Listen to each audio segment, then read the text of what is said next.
Between 1850 and 1910, American cowboys survived on 30 desserts made from sorghum syrup, foraged berries, and dried fruit in their saddlebags. Half vanished because we stopped making the desserts that kept us alive through harsh winters, long cattle drives, and months without fresh ingredients. Number 1 uses weeds pulled from ditches. Number 10 burns your hands while making it. And number 23 makes kids cry from the spice. Let's rediscover the 30 forgotten desserts cowboys relied on to survive the frontier.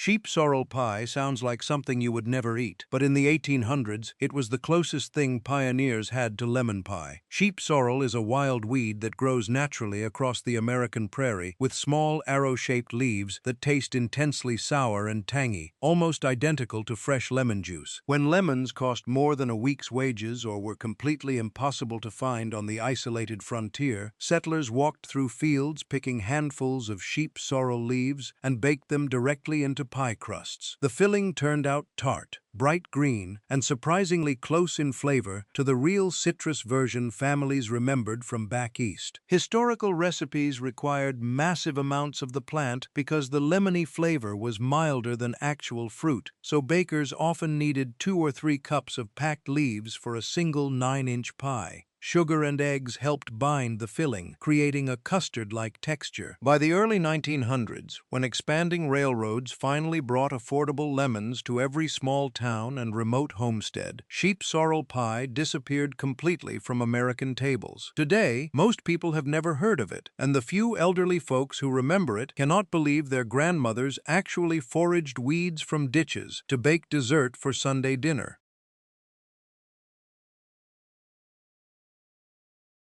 Baker's ammonia might sound like a cleaning product, but frontier families used it to create the crispest cookies imaginable. These delicate, lemon-flavored treats were a staple in Scandinavian and German immigrant households throughout the 1800s. The secret ingredient was ammonium carbonate, also called hartshorn, which was the standard leavening agent before baking powder existed. Unlike baking soda, Baker's ammonia produced an incredibly light and crunchy texture that made cookies snap when you bit into them. The downside was the smell. During baking, ammonia gas filled the entire cabin with a sharp, nose-burning odor that sent children running outdoors holding their noses. Mothers warned their families not to open the oven door, or the smell would get worse. But once the cookies cooled completely, the ammonia evaporated entirely, leaving behind perfectly safe treats with a wonderful lemon and vanilla flavor. Recipes often included lemon zest, sugar, and butter, rolled thin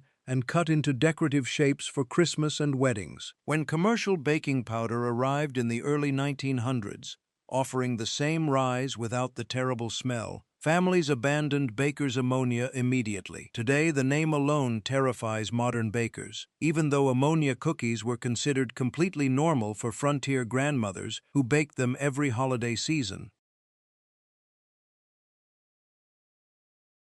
Uncle Joe Brown never intended to become famous for cookies. He was just an old fisherman living near a frog pond in Marblehead, Massachusetts, in the early 1800s, but his massive molasses cookies became so popular with sailors that they spread across America.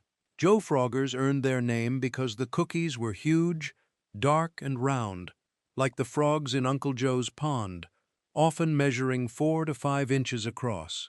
Sailors bought them by the dozen before heading out to sea because the cookies lasted for months without spoiling.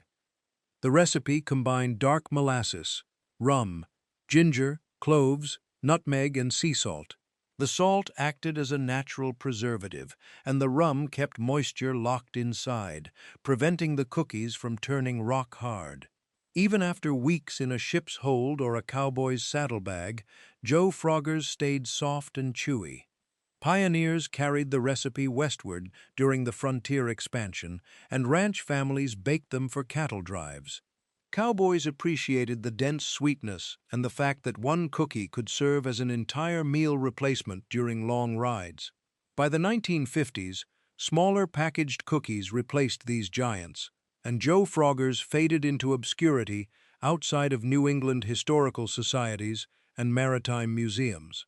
Many of you have been asking where to find these recipes. We've gathered hundreds of them from the Depression era through the 1970s in our cookbook, Grandma's Kitchen. Complete instructions, pro tips in 10 chapters. Link is in the description below. Now, let's get back to the video.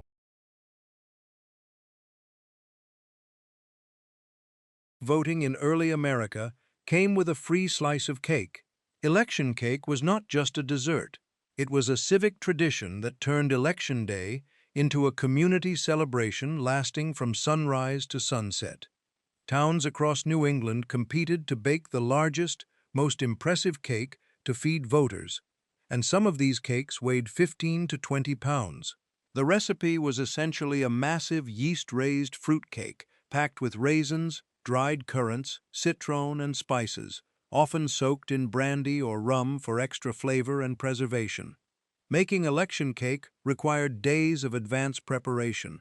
The yeast dough had to rise multiple times, sometimes overnight, and the dried fruit was soaked in alcohol for at least 24 hours. On election morning, women carried their towering cakes to the town square, where they were sliced and distributed free to every man who came to vote. The cake symbolized prosperity, hospitality, and democratic participation. The tradition began in Hartford, Connecticut, in the 1700s and spread westward with settlers. But by the late 1800s, elections became more formal and less festive. Prohibition in 1920 killed the alcohol-soaked versions entirely. Today, election cake exists only in historical cookbooks, and most Americans have no idea that democracy once tasted like boozy fruitcake.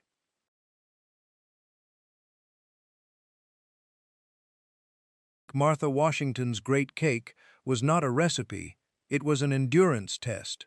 This legendary dessert required 40 eggs, 4 pounds of butter, 4 pounds of sugar, 5 pounds of flour, and 5 pounds of dried fruit, including raisins, currants, and citron.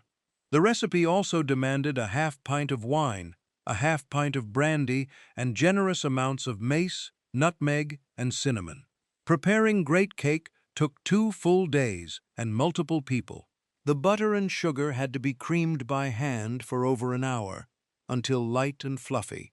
The 40 eggs were separated individually, with the whites beaten until stiff peaks formed, which required another 30 minutes of constant whisking.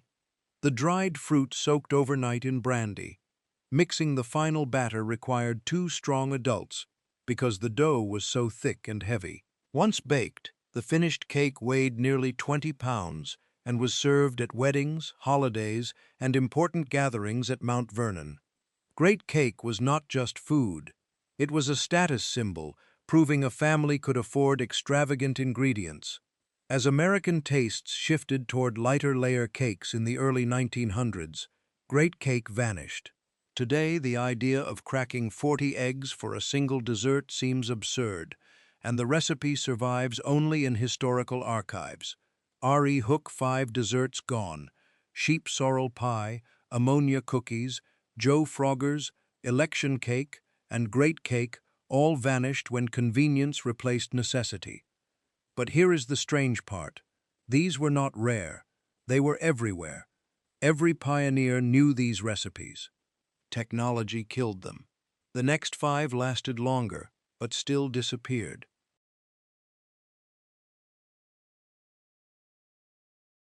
Waiting months to eat a cookie sounds insane today, but that was exactly how Lebkuchen worked. These dense, chewy German spice cookies were a Christmas tradition brought to America by immigrants in the 1800s, and the recipe required patience most modern bakers cannot imagine. The dough was made from honey, molasses, ground almonds or hazelnuts, and warm spices like cinnamon, cloves, cardamom, and nutmeg. Once mixed, the dough was wrapped tightly and stored in a cool, dark cellar for weeks or even months to allow the flavors to ferment and develop. Some German families aged their Lebkuchen dough for an entire year before baking it. After aging, the dough was rolled out, cut into shapes, baked until firm, and glazed with sugar icing or chocolate. Fresh Lebkuchen were hard as rocks. but after sitting in a tin for several days, they softened into chewy, complex cookies with an almost wine-like depth of flavor. Cowboys and frontier families appreciated Lebkuchen because properly aged and stored cookies lasted 6 months without spoiling. By the mid-1900s, as quick convenience recipes took over and German cultural traditions faded, Lebkuchen disappeared from mainstream American baking. Today, they survive mainly in specialty German bakeries at Christmas, and most people cannot comprehend waiting months to bake cookies. Nobody knows for sure why these cookies are called Hermits, but 2 theories exist. Some historians believe the name came from the cookie's ability to be hidden away like a recluse and still taste fresh weeks later. Others say hermits referred to the isolated frontier settlers who relied on long-lasting baked goods. Either way, hermit cookies were essential survival food.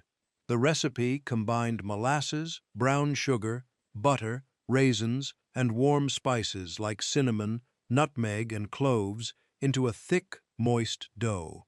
The high molasses and sugar content acted as natural preservatives, keeping the cookies soft and chewy for weeks without refrigeration.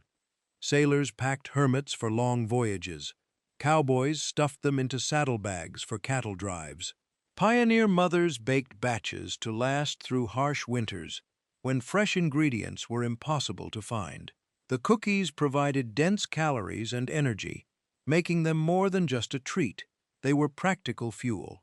Hermit cookies remained popular through the early 1900s, appearing in church socials and farm kitchens across rural America. But as refrigeration became common and store-bought cookies flooded the market, hermits faded. Today, the recipe survives mainly in New England, where a few traditional bakeries still make them, though most Americans under 50 have never heard the name. Ration cake proved you could bake a delicious dessert without eggs, butter, or milk. This ingenious recipe emerged during World War I, when the government rationed dairy and eggs to support troops overseas. American housewives needed to feed their families dessert without using restricted ingredients, so they created a cake using water, vegetable shortening, and pantry staples. The recipe combined flour, brown sugar, raisins, cinnamon, nutmeg, cloves, and hot water into a dense, moist batter. Baking soda and vinegar provided the rise instead of eggs. The result tasted remarkably similar to traditional spice cake, with a tight crumb and rich flavor. Ration cake surged in popularity again during the Great Depression and World War II, when ingredients were scarce and expensive. Families appreciated that the cake required no hard-to-find items and cost pennies to make. Some versions added nuts or dried fruit for extra texture. After World War II ended and rationing lifted, ration cake stuck around for a while in frugal households, but eventually convenience cake mixes from Betty Crocker and Duncan Hines offered easier alternatives. By the 1960s, ration cake had nearly vanished except in memory. Today, younger generations rediscover it occasionally during economic downturns or food shortages, surprised that a cake without eggs or butter can actually taste good. Jumbles are one of the oldest cookie recipes in America, dating back to the 1600s, and nobody today knows what the name means. Some historians think jumbles referred to the twisted, knotted shape of the cookies. Others believe the name came from the jumbled mixture of ingredients. Regardless of the origin, jumbles were everywhere in frontier America. The basic recipe used butter, sugar, eggs, flour, and flavorings like rosewater, lemon zest, or caraway seeds. The dough was rolled into long ropes, then twisted into knots, rings, or figure-8 shapes before baking.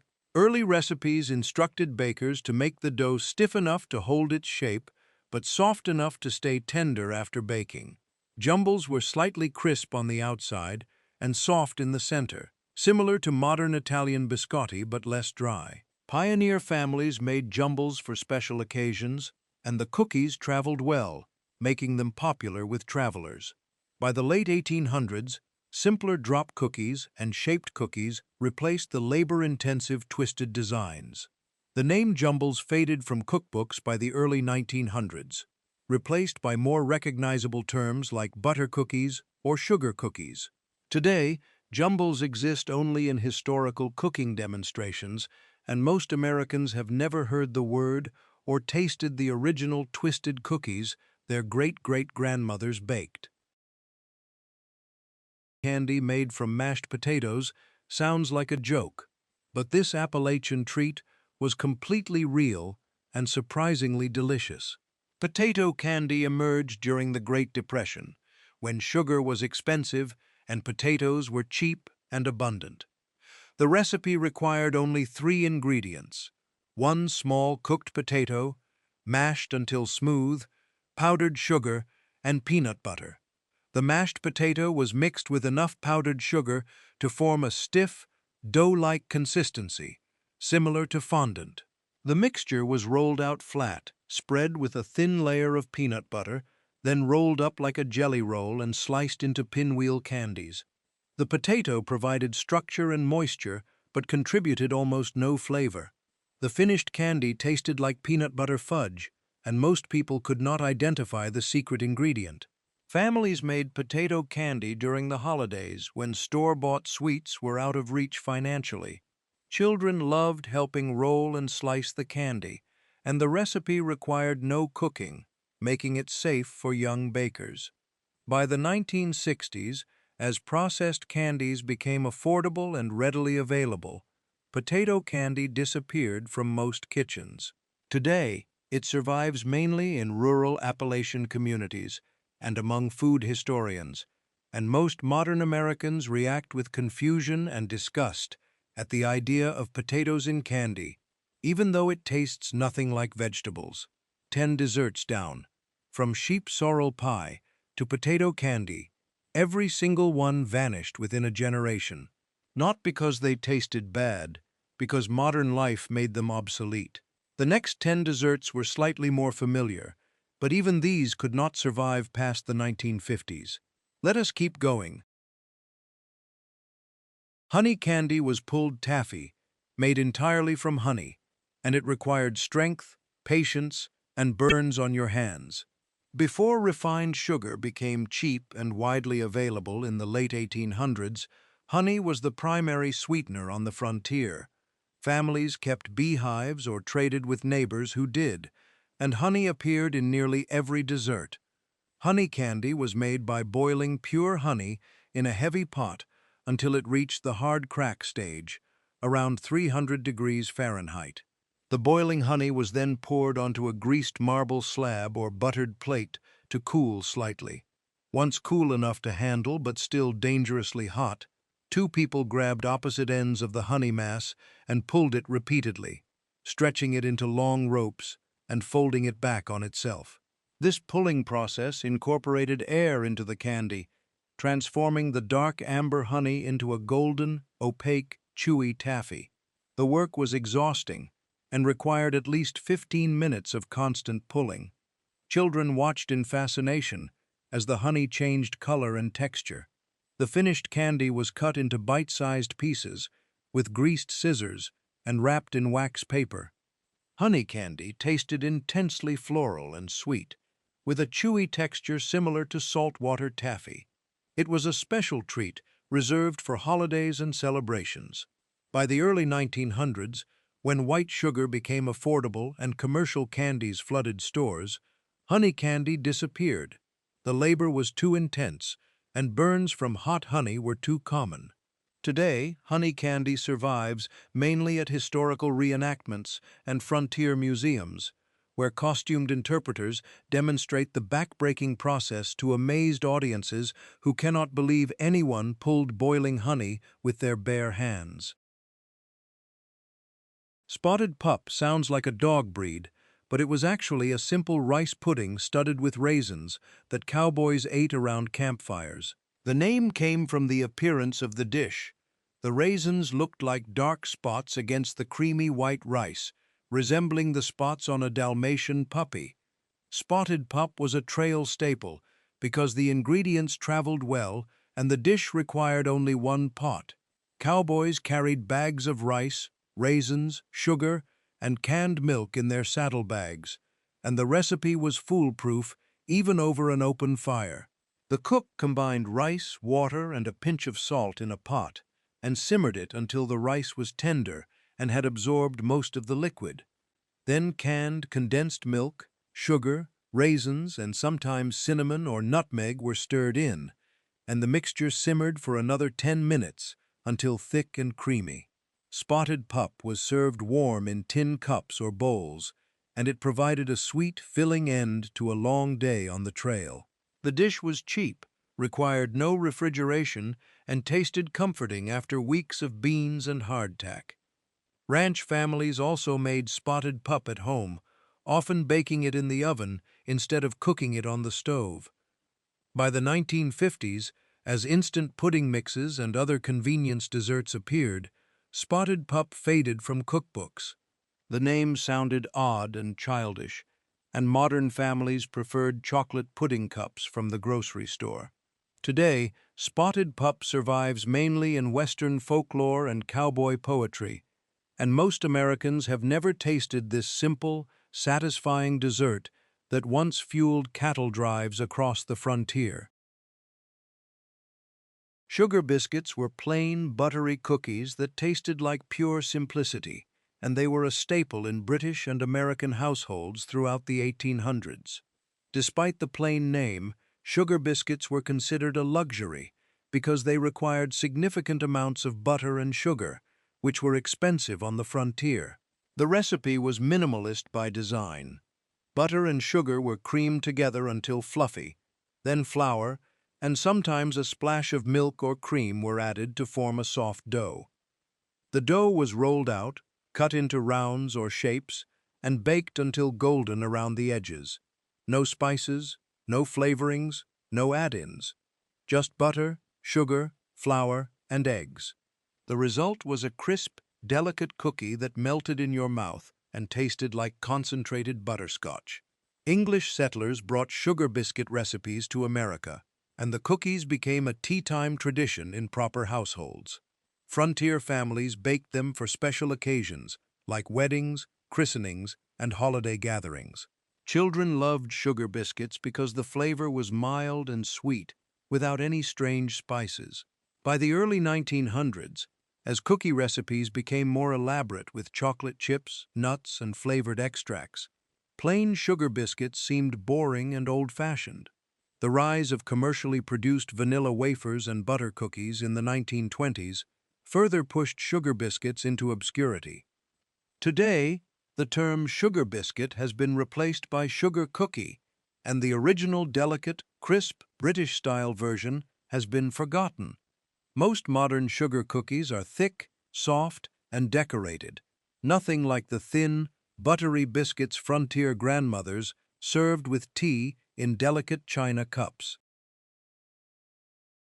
Native currant whirligig was a rolled fruit dessert that combined wild berries with biscuit dough, and the name perfectly described the swirled appearance. Whirligigs were a frontier solution to the problem of scarce fresh fruit and expensive pie ingredients. Instead of making a full pie with a top and bottom crust, cooks made a simple biscuit dough, rolled it flat, spread it with sweetened fruit, rolled it up like a jelly roll, and baked it. The result looked like a spiral or whirligig when sliced. Native currants were small, tart wild berries that grew abundantly across the American frontier, especially in the northern plains and Rocky Mountain regions. Settlers foraged the berries in summer, and the fruit was either used fresh or dried for winter use. To make currant whirligig, cooks prepared a basic biscuit dough with flour, baking powder, salt, butter, and milk. The dough was rolled into a rectangle, spread with crushed or whole currants mixed with sugar and sometimes cinnamon, then rolled tightly and sliced into rounds. The rounds were placed cut side up in a greased baking pan and baked until golden. Some versions added a simple syrup or cream to the pan before baking, creating a sweet sauce. Currant whirligig tasted like a cross between cinnamon rolls and fruit cobbler. with bursts of tart berry flavor. By the 1920s, as commercially canned fruit became widely available and modern cinnamon rolls dominated bakeries, whirligigs disappeared. The wild currants were replaced by cultivated berries, and the entire concept of rolled fruit desserts faded. Today, whirligigs exist only in historical frontier cookbooks, and most Americans have never heard the term. Prune whip sounds unappetizing today, but it was once considered an elegant, sophisticated dessert served at formal dinners and White House banquets. President Dwight Eisenhower famously declared prune whip one of his favorite desserts, which temporarily boosted its popularity in the 1950s. Prune whip was a light, airy mousse made by whipping stewed prunes with beaten egg whites and sugar. The preparation started with dried prunes simmered in water until soft and tender. The cooked prunes were mashed or pureed into a smooth paste, then sweetened with sugar and flavored with lemon juice or zest. Meanwhile, egg whites were beaten to stiff peaks. The prune puree was gently folded into the whipped egg whites, creating a fluffy, cloud-like texture. The mixture was chilled until set, then served in delicate glass dishes, often garnished with whipped cream. The flavor was sweet, fruity, and surprisingly light, with none of the heaviness associated with plain stewed prunes. Prune whip became popular during World War II because prunes were not rationed and provided natural sweetness when sugar was scarce. The dessert remained fashionable through the 1950s, appearing in church cookbooks and women's magazines. But by the 1960s, prune whip began its decline.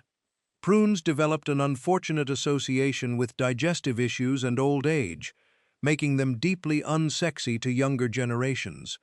Chocolate mousse and other modern desserts replaced prune whip on restaurant menus. Today, prune whip is considered bizarre and outdated, and most people under 60 have never tasted it, despite its former status as a presidential favorite and elegant dinner party staple. 15 desserts erased. Honey candy required burns. Spotted pup sounded silly. Sugar biscuits seemed boring. Currant whirligigs were forgotten with the berries. Prune whip became embarrassing. These desserts did not fail. Culture changed. The next 5 were even more common but still could not survive modern convenience. Juneberry pie was the prairie version of blueberry pie, and most pioneers considered it superior in flavor. Juneberries, also called Saskatoon berries or service berries, grew wild across the northern plains, the Midwest, and Canada. The berries ripened in June, hence the name, and settlers foraged them by the bucketful. Juneberries looked almost identical to blueberries, dark purple and round, but they tasted richer and more complex, with flavors reminiscent of dark cherries, raisins, and almonds. The berries had tiny soft seeds that added a slight nuttiness. Pioneer families made Juneberry pie the same way they made any fruit pie. Fresh berries were tossed with sugar, a bit of flour or cornstarch to thicken the juices, and sometimes cinnamon or lemon zest. The mixture was poured into a pie crust, covered with a top crust, and baked until the filling bubbled and the crust turned golden. Juneberry pie was a summer highlight, and families often preserved the berries by drying them for winter pies.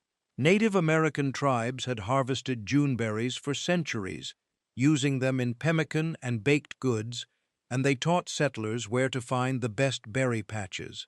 By the early 1900s, as cultivated blueberries became commercially available and wild foraging declined, Juneberry pie disappeared from most kitchens.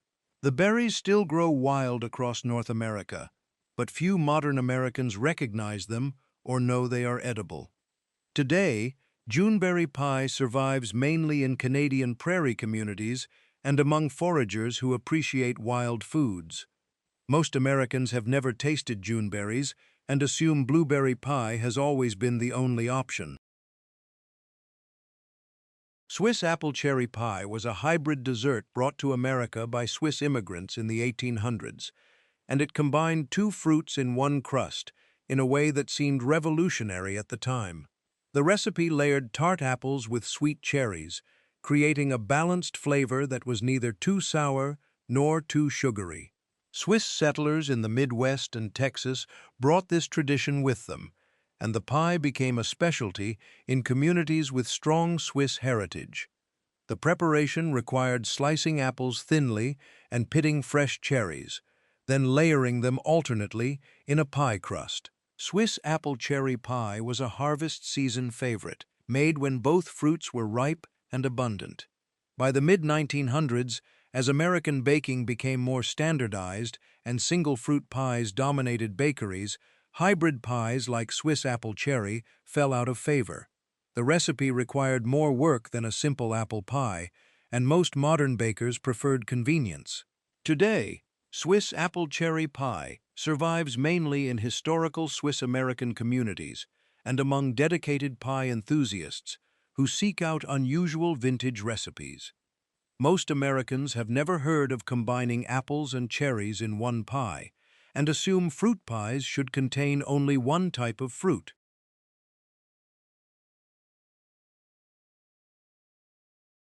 Plunkets were spiced drop cookies that tasted like autumn in a bite, and nobody today knows where the strange name came from. These cookies appeared in American cookbooks throughout the 1800s, but by the early 1900s, the name had vanished completely, replaced by more generic terms like spice cookies or molasses drops. Plunkets were made with molasses, brown sugar, butter, flour, and warm spices like ginger, cinnamon, cloves, and nutmeg. Some recipes included raisins or chopped nuts for texture. The dough was thick and sticky, and spoonfuls were dropped onto baking sheets rather than rolled and cut. This made plunkets one of the easier cookies to prepare, which increased their popularity in busy frontier kitchens. The cookies baked into soft, cake-like rounds with a slightly crisp edge and a tender center. They tasted similar to gingerbread, but less dense, with a pronounced molasses flavor and a warming spice blend. Plunkets kept well in tins, making them ideal for storing and packing for travel. Families baked batches in the fall and winter when molasses was fresh and spices were abundant. By the 1920s, plunkets had disappeared from mainstream cookbooks, likely because the name sounded outdated and the cookies themselves seemed too similar to ginger snaps and hermit cookies. Modern bakers preferred recipes with familiar names, and plunkets faded into obscurity. Today, the name survives only in antique cookbooks and historical food blogs, and most Americans have never heard of plunkets or tasted the soft, spiced cookies that were once a common sight in frontier kitchens and general store cookie jars.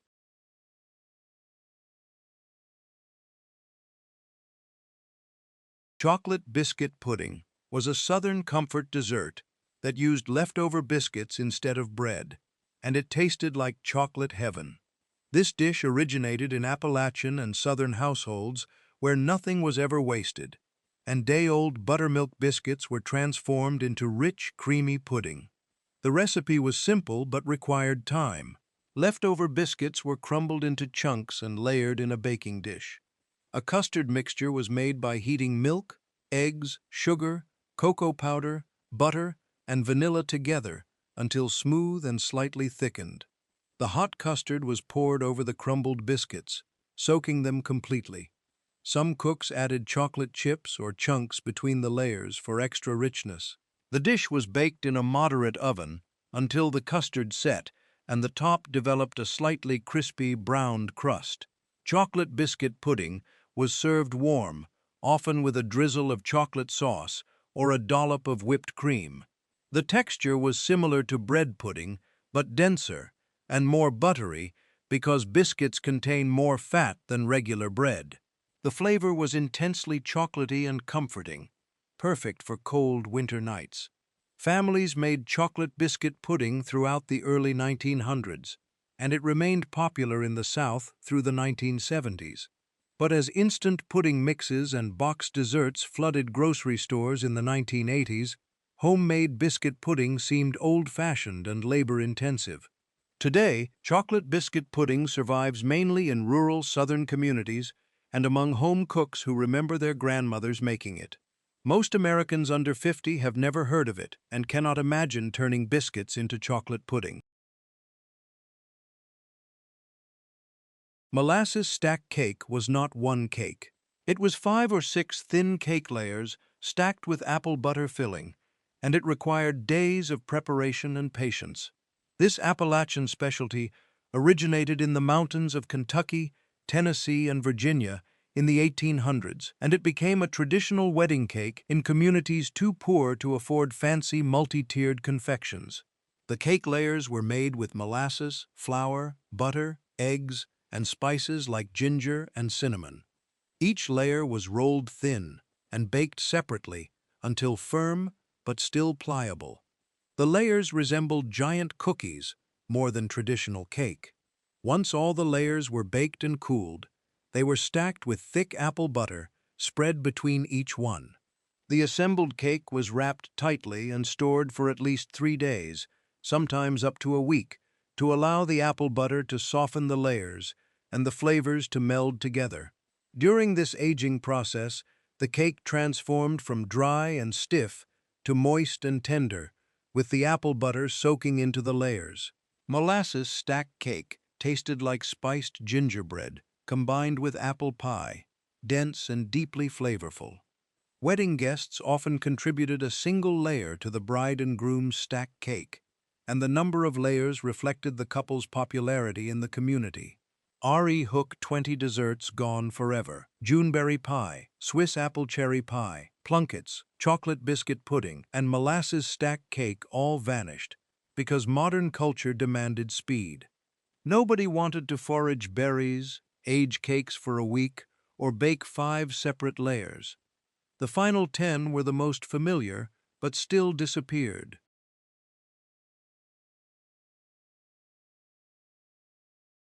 Sorghum molasses cake was the southern alternative to regular molasses cake, and it tasted completely different because sorghum syrup has a unique, grassy sweetness that true molasses does not possess. Sorghum was a major crop across the South and Midwest in the 1800s and early 1900s, grown specifically for its sweet juice that was boiled down into thick syrup. Sorghum molasses cake used this syrup as the primary sweetener and flavoring agent. The recipe combined sorghum syrup with butter, eggs, flour, baking soda, and warm spices like cinnamon, ginger, and cloves. Some versions added buttermilk or sour cream for extra moisture and tang. The batter was thick and fragrant, and it baked into a dense, moist single-layer cake with a dark golden color. The cake was typically served plain or dusted with powdered sugar, though some families topped it with whipped cream or a simple glaze. Sorghum molasses cake was a fall and winter staple, baked when fresh sorghum syrup was available. The flavor was complex and less aggressively sweet than cakes made with white sugar, with a slightly mineral, earthy undertone that some people loved and others found too strong. Without access to fresh sorghum syrup, families stopped baking sorghum molasses cake, and the recipe faded from cookbooks. Today, sorghum syrup is experiencing a small revival among artisan food producers and historical preservationists. Hasty pudding was not pudding in the modern sense. It was a thick, hot cornmeal porridge. Hasty pudding dates back to colonial America in the 1600s, and it remained a staple through the 1800s, especially in New England and along the frontier where wheat flour was expensive or unavailable. The recipe was simple. Cornmeal was slowly stirred into boiling water or milk, whisked constantly to prevent lumps, and cooked until it thickened into a creamy, porridge-like consistency. Once cooked, the pudding was sweetened with molasses, maple syrup, honey, or brown sugar, and sometimes flavored with cinnamon, nutmeg, or butter. Hasty pudding was served hot in bowls, often with a splash of cold milk or cream poured over the top, which created a temperature contrast that people found delicious. The texture was smooth and comforting, similar to modern cream of wheat or polenta, and the flavor was mildly sweet and filling. Hasty pudding was eaten for breakfast, as a snack, or as a dessert after dinner. and it was especially popular during winter, when hot, filling foods were needed to combat the cold. Children grew up eating hasty pudding several times a week, and the dish was considered wholesome and nourishing. By the 1920s, hasty pudding had nearly vanished from American tables, surviving mainly in rural areas and among older generations who remembered it fondly. Crybabies were soft, cake-like molasses cookies that got their memorable name from one of two possible origins, and both stories are equally plausible. Some food historians claim the cookies were called crybabies because they were so heavily spiced with ginger and pepper that they made children cry when they took their first bite. Others insist the name came from the fact that children would cry if there were no crybabies left in the cookie jar. Either way, these cookies were beloved across America throughout the 1800s and early 1900s. The recipe combined molasses, brown sugar, butter, eggs, flour, baking soda, and an aggressive blend of spices, including ginger, cinnamon, cloves, and sometimes black pepper or cayenne for an extra kick. Some versions included raisins, currants, or chopped nuts. The dough was thick and sticky, and spoonfuls were dropped onto greased baking sheets and baked until the edges were set, but the centers remained soft. Crybabies emerged from the oven looking like small domed pillows, and they smelled intensely of warm spices and molasses. The texture was soft and tender, almost like a cross between a cookie and a small cake, and the flavor was bold and warming, with enough spice to make your tongue tingle slightly. Crybabies were a wintertime favorite, baked during the holidays and cold months when spicy, warming foods were especially appreciated. Families stored them in tins, and the cookies stayed soft for weeks, making them ideal for packing in school lunches or taking on trips. Children either loved crybabies passionately or refused to eat them, depending on their tolerance for spicy flavors. By the 1940s and 1950s, as American tastes shifted toward milder, sweeter cookies like chocolate chip and sugar cookies, crybabies began to disappear. The name also became a problem. What sounded charming and memorable in the 1800s seemed odd and off-putting to mid-century homemakers who wanted their baking to sound sophisticated and modern. Cookbooks stopped including crybaby recipes, replacing them with ginger snaps and molasses cookies under different names.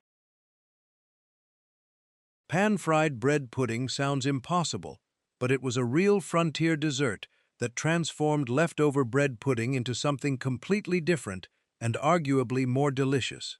This dish emerged from the practical necessity of using every scrap of food, even leftover desserts.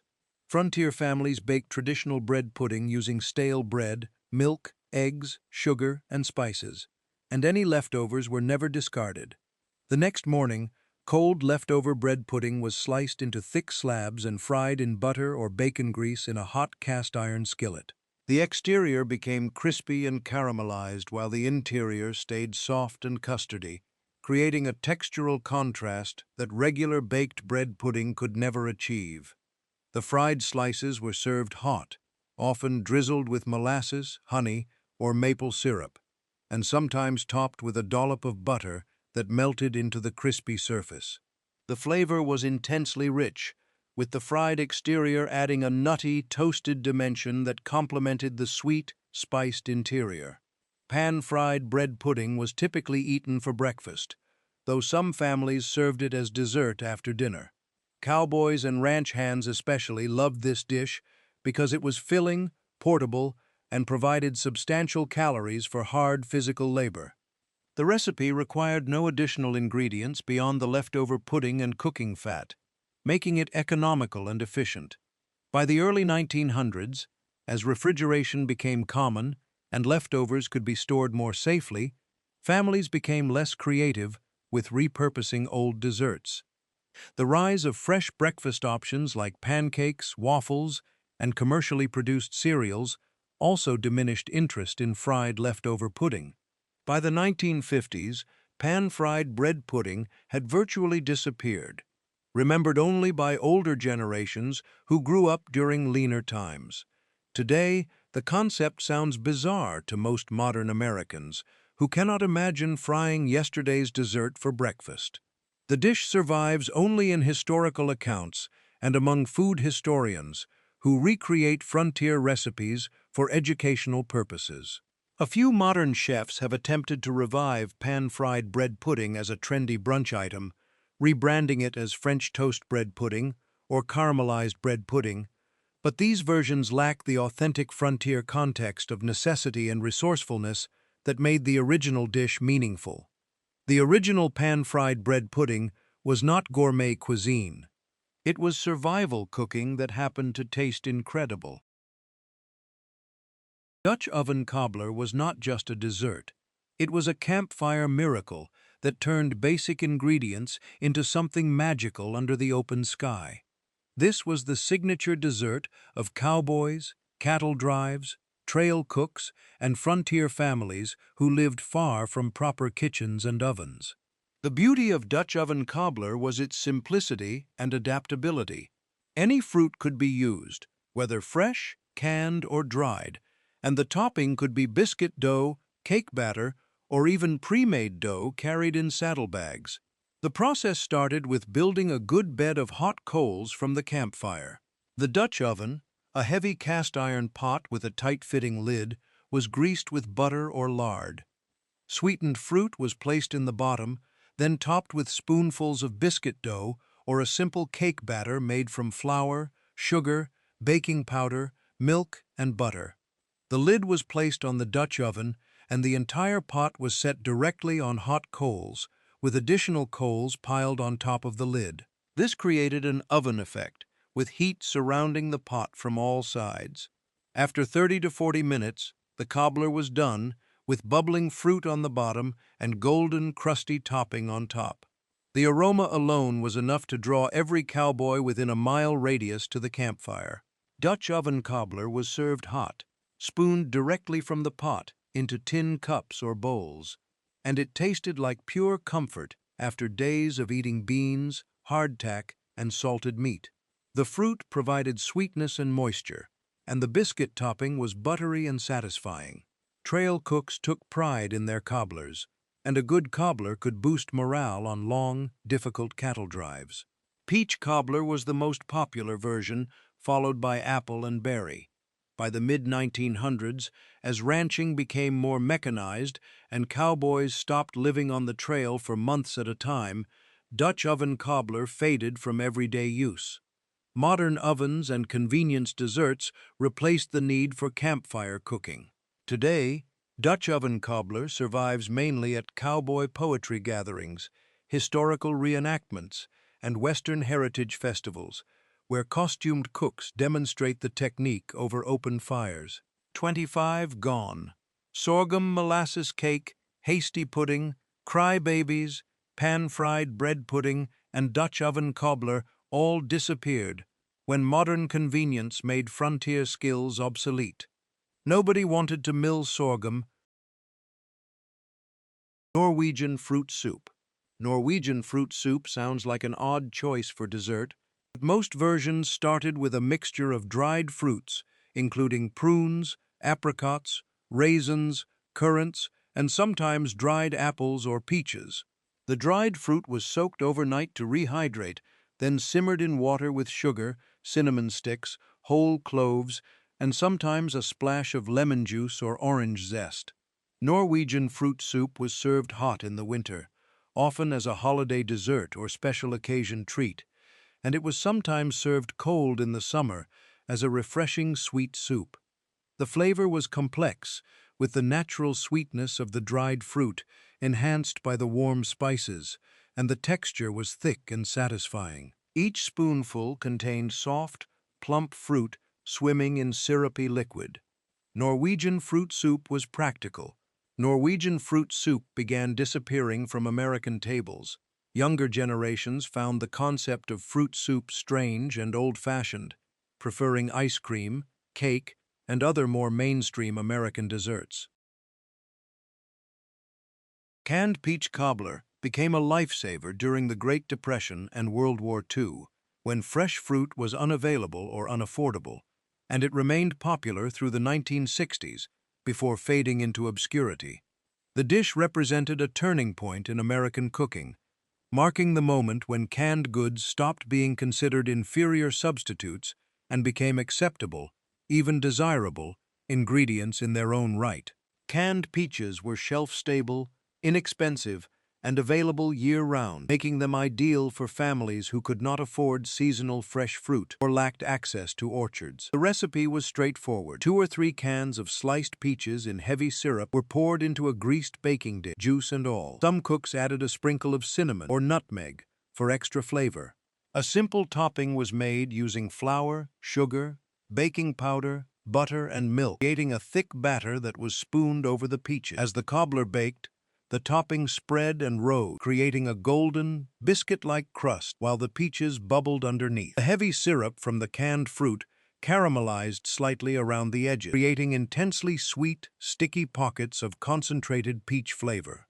Canned peach cobbler was served warm, often with vanilla ice cream or a pour of heavy cream, and it became a staple at potlucks, church suppers, and family dinners. The dish was reliable, nearly impossible to ruin, and tasted comforting and familiar. Housewives appreciated that canned peach cobbler required no peeling, pitting, or slicing of fresh fruit, making it faster and easier than traditional cobbler. The 1970s and 1980s, as fresh fruit became more accessible year-round thanks to improved transportation and refrigeration, canned peach cobbler began to seem dated and lower class. Food culture shifted toward fresh, natural ingredients, and canned fruit developed a reputation as inferior and overly processed. Newer dessert trends like cheesecake, tiramisu, and molten chocolate cake replaced simple cobblers. Today, canned peach cobbler survives mainly in nostalgic home kitchens and among older generations who remember it fondly from childhood. Sourdough biscuits with syrup were not technically a dessert, but cowboys and pioneers absolutely treated them as one, and these biscuits were considered the ultimate frontier luxury. Sourdough starter was the most precious ingredient in any frontier kitchen or chuck wagon because it allowed bakers to make leavened bread and biscuits without access to commercial yeast or baking powder.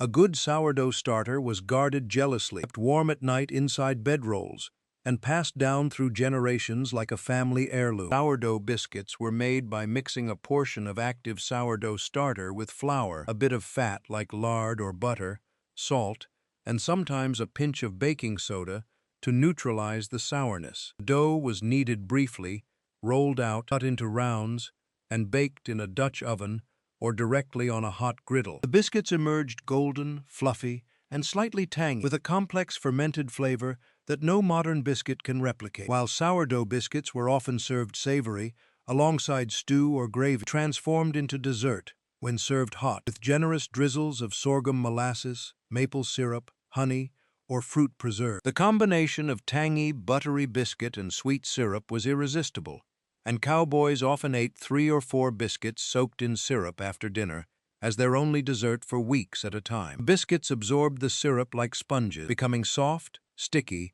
and intensely sweet. Trail cooks who could make exceptional sourdough biscuits were highly valued and often earned higher wages because good biscuits boosted morale and kept cowboys from quitting mid-drive. By the early 1900s, as commercial yeast and baking powder became widely available and affordable, sourdough starters fell out of favor because they required daily feeding and maintenance. Maintaining a starter seemed like unnecessary work when a tin of baking powder produced reliable results instantly. Fried pies were portable, handheld desserts that tasted like heaven and traveled like a dream, making them essential for cowboys, travelers, and working families throughout the 1800s and early 1900s. Unlike traditional pies baked in a pan, fried pies were individual turnovers made with pie dough, filled with sweetened dried fruit, sealed into half-moon shapes, and fried in hot lard or oil until golden and crispy. The result was a handheld dessert with a crunchy, flaky exterior and a sweet, jammy interior, stayed intact even after days in a saddlebag or lunch pail. The most common filling was dried apples, which were cheap, readily available, and kept indefinitely. Dried peaches, apricots, and prunes were also popular. The dried fruit was rehydrated by simmering it in water with sugar and spices like cinnamon and nutmeg until it became a thick, spreadable paste. Pie dough was rolled thin, cut into circles, filled with a spoonful of fruit, folded into half-moons, and crimped tightly to seal. The pies were then fried in a cast-iron skillet, filled with hot lard, until both sides were golden brown and crispy. Fried pies were eaten warm or cold, and they required no plate or fork, making them perfect for eating while riding, working, or traveling. Fried crust provided a satisfying crunch, and the sweet fruit filling burst with flavor in every bite. Others packed fried pies in school lunches. Cowboys carried them on cattle drives, and travelers tucked them into pockets for long journeys. By the 1960s and 1970s, fried pies began disappearing from home kitchens as deep frying fell out of favor due to health concerns and the mess involved. Fast food chains like McDonald's and Popeyes introduced their own versions of fried pies, but these mass-produced versions lacked the quality and flavor of homemade pies made with real fruit and lard. The tradition of making fried pies at home faded as convenience foods, and frozen desserts took over. Today, fried pies survive mainly in rural southern communities, truck stops, and a few regional chains like Arby's. Most Americans under 40 have never tasted an authentic homemade fried pie made with dried fruit and fried in lard, and they cannot understand why these simple turnovers were once considered the ultimate portable dessert, treasured by generations of working people who needed something sweet that could survive a hard day's labor. Sugar cookies as trail cookies were nothing like the thick, soft, frosted sugar cookies sold in modern bakeries. These were thin, crisp, plain cookies designed for one purpose: survival. Trail cookies had to be hard enough to withstand being crushed in saddlebags, dry enough to resist mold for weeks, and energy-dense enough to provide calories when food was scarce. Sugar, butter, and flour were the only essential ingredients, and the dough was rolled paper-thin to stretch ingredients as far as possible. Some recipes included a bit of cream or eggs for richness, but many omitted them entirely to extend shelf life. The dough was cut into simple rounds or rectangles, pricked with a fork to prevent bubbling, and baked until completely dry and crisp. No frosting, no decoration, no softness, just pure, crunchy sweetness. These trail sugar cookies tasted plain by modern standards, but to a cowboy who had been eating beans and hardtack for 3 weeks straight, they were a miracle. The cookies provided quick energy from sugar and fat, and the simplicity of the flavor was comforting rather than boring. Trail cooks baked massive batches and stored them in tins, and the cookies lasted for months if kept dry. Some cowboys dunked them in coffee to soften them, while others ate them dry, savoring each bite. Sugar cookies were also popular with pioneer families who baked them for children's lunches and long wagon journeys. By the early 1900s, as transportation improved and access to fresh baked goods increased, the need for ultra-durable trail cookies disappeared. Sugar cookies evolved into the thicker, softer, decorated versions we know today, designed for immediate consumption rather than long-term storage. The thin, crisp, unadorned trail version faded completely, remembered only by historians and old-timers who recalled their grandparents talking about cookies that could survive a month in a saddlebag. Today, when someone says sugar cookie, they picture thick, frosted rounds decorated for holidays, not the thin, plain, rock-hard survival cookies that sustained cowboys and pioneers across the American frontier. The original trail sugar cookie was not about indulgence or celebration. It was about making something sweet last as long as possible when the next batch might be weeks or months away. That practical, humble purpose has been completely forgotten in modern baking culture. 30 desserts, all gone. Cheap sorrel pie, ammonia cookies, Joe Frogger's, election cake, great cake, Lebkuchen, cookies, ration cake, Jumbles, potato candy, honey candy, spotted pup, sugar biscuits, native currant whirligig, prune whip, Juneberry pie, Swiss apple cherry pie, Plunkets, chocolate biscuit pudding, molasses stack cake, sorghum molasses cake, Hasty pudding, Crybabies, pan-fried bread pudding, Dutch oven cobbler, Norwegian fruit soup, canned peach cobbler. Every single one vanished within 3 generations, not because they tasted bad, because modern life made them obsolete. Railroads brought fresh ingredients. Factories produced convenience food. Refrigeration eliminated the need for preservation recipes. And somewhere along the way, America forgot that dessert was once about survival, not indulgence. These recipes are gone, but the stories remain. If your grandparents remember any of these, share this video with them. Let them know someone still remembers the desserts that built America.